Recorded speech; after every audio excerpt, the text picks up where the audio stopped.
আমি সরবো ভাই, আপনি যখন নিবেন আমি তো ভাই ভাই ভাই ভাই সামনে যান না, সামনে যান না।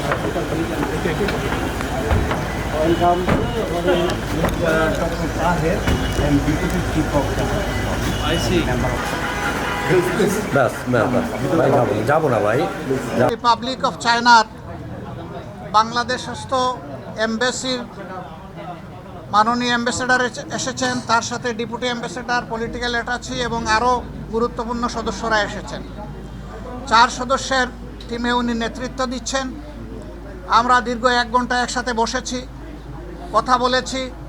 2 দেশের স্বার্থ সংশ্লিষ্ট ব্যাপারে আমরা কথা বলেছি, কিভাবে চায়না এবং বাংলাদেশ আরও কাছাকাছি এসে আমরা একসাথে কাজ করতে পারি।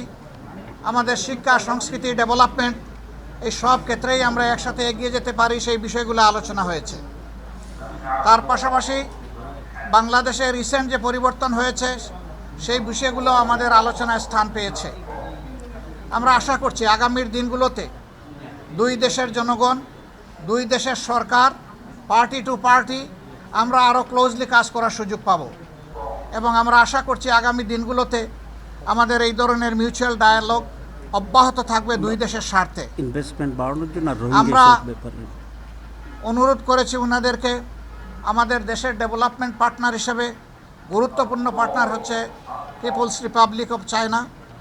আমরা আশা করেছি এবং আমরা অনুরোধ করেছি তারা যেন বাংলাদেশে তাদের ইনভেস্টমেন্টকে আরও বেশি ইনক্রিজ করেন। আমরা আশা করছি যে তারা এটা সক্রিয় বিবেচনায় নেবেন। রোহিঙ্গা ইস্যুতে আমরা অনুরোধ করেছি যে তাদের পুনর্বাসনের রিপ্যাট্রিয়েশনের জন্য তারা ইফেক্টিভ রোল প্লে করবেন এবং আমরা আশা করি যে তারা যদি সেই রোল প্লে করেন তাহলে এই ক্রুশিয়াল যে প্রবলেমটা এটা সলভ হওয়া সহজ হবে। ধন্যবাদ আপনাদেরকে।